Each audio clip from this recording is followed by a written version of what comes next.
Dan tidak jauh kisahnya tentang seorang ibu-ibu Nasrani yang kehilangan anaknya.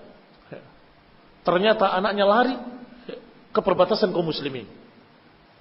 Sudah merasa anakku pasti mati, anakku binasa. Ternyata diantarkan oleh tentara muslimin. Ini sepertinya anak kalian sehat walafiat, nggak disentuh sedikit pun. Mengapa? Karena mereka menjaga aturan syariat. Yang Rasulullah SAW kalau memberangkatkan pasukan jihad, beliau selalu berpesan, ughzu wala taghullu wala tumathilu wala taqtulu walidan wala asifa. Berperanglah dengan nama Allah. Jangan mencuri pampasan perang. Jangan mencacati jasad musuh. Jangan membunuh anak-anak dan perempuan. Dan jangan membunuh asifan. Saya baca terjemahnya. Saya cari maknanya. Asif itu pegawai, pekerja yang tidak ikut perang. Subhanallah. Tidak boleh membunuh sipil itu bukan hanya aturan positif baru sekarang. Itu aturan Islam sejak dulu. Yang tidak ikut perang gak boleh diganggu. Bahkan ada yang dengan lafzan, jangan bunuh pendeta di gerejanya. Mungkin agak aneh bagi Khawarij. Loh, malah pendeta gak boleh dibunuh. Karena pendeta tidak perang. Karena pendeta tidak perang. Dia di biaranya atau di gerejanya. Kaum muslimin rahimani wa rahimakumullah. Banyak yang terasa baru bagi kita kaum muslimin ketika kita kaji dalil-dalil. Karena ternyata selama ini yang bergaung adalah ucapan-ucapan Khawarij. Kalau lihat pendeta kayaknya membunuh saja begitu. Tapi ketika kita baca hadisnya, jangan bunuh perempuan dan bunuh anak-anak dan jangan bunuh asifa. Dalam riwayat dan jangan membunuh pendeta di gerejanya. Mau bukti? Tidak jauh dari kita riwayat kisah tentang Umar bin Khattab ketika memasuki Romawi di Syam.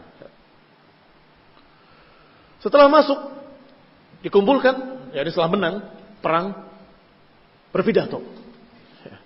Ketika berpidato, melihat di gereja, terlihat ada seorang pendeta yang sedang berzikir dengan biji-biji besar. Kata Umar bin Khattab, lihat orang yang di gereja itu. Ini yang dikatakan oleh Allah Subhanahu wa taala, amilatun nasibah. Ini yang kayak gini ini. Amilatun nasibah, beramal tapi sia-sia. Dia beramal, berzikir, beribadah tapi sia-sia. Karena dia tidak masuk Islam, tidak mengakui kerasulan Nabi Muhammad SAW, bahkan mengatakan dengan kalimat yang dusta kepada Allah Subhanahu wa taala. Maka apa yang dilakukan dari zikirnya sia-sia. Asyahid yang menjadi bukti pada pembahasan kita, berarti dikala itu ada orang Nasrani pendeta aman sentosa, bisa berzikir di gerejanya. Kenapa nggak dibunuh? Yang kedua, hadis tentang Samsan atau Sausan dalam kitab-kitab masalah qada wal qadar. Di antaranya Syifaul Alil Ibnu Qayyim rahimahullah. Umar bin Khattab berkhutbah dengan kalimat, "Man yahdillahu fala mudhillalah wa man yudlil fala hadiyalah." Ada seorang Nasrani ikut dalam khutbah tersebut mendengarkan. Dengarkan khutbah itu. Ketika dikatakan siapa yang Allah beri petunjuk, tidak akan ada yang bisa menyesatkannya, dan siapa yang Allah sesatkan, tidak akan ada yang bisa memberikan petunjuk kepadanya. Orang tadi tidak terima. Dia tutupi telinganya, dia angkat bajunya menutupi kepalanya sambil menyatakan, la wallah, Allah tidak pernah menyesatkan siapapun. Ya, kalau bahasa orang Nasrani di sini, Tuhan Allah enggak pernah menyesatkan siapapun. Diulangi oleh Amirul Mukminin, "May yahdillahu fala mudhillalah wa man yudlil fala hadiyalah." Siapa yang Allah beri petunjuk, enggak akan ada yang bisa menyesatkan. Dan siapa yang Allah sesatkan, enggak akan ada yang berikan petunjuk kepadanya.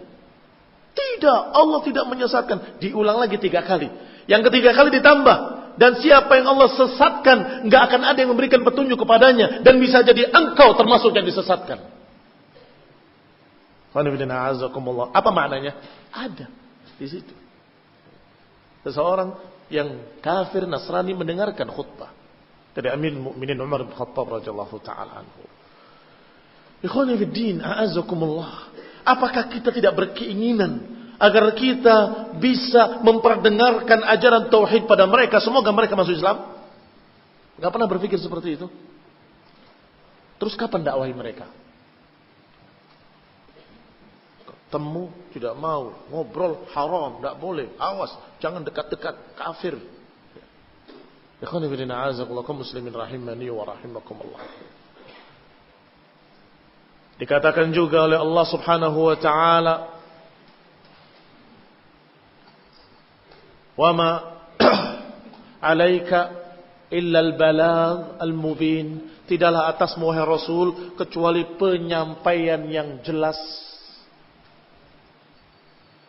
Kewajiban Rasul dan kewajiban para pewaris Nabi adalah menyampaikan dengan keterangan yang jelas. Adapun mereka mau nerima enggak nerima, urusan mereka dengan Allah Ta'ala. Demikian pula menasihati penguasa. Nasihati dengan baik. Kalau mereka mendengar alhamdulillah, kalau tidak, kamu sudah menyampaikan. Selesai. Kenapa kau maksa? Tidak mau, awas, kami akan kerahkan massa. Dulu kok maksa? Terus kalau kerahkan massa, siapa yang rugi? Hah? Jalan macet, siapa yang rugi? Aku terjadi kekacauan, siapa yang rugi? Masyarakat sendiri. Aneh bin ajaib.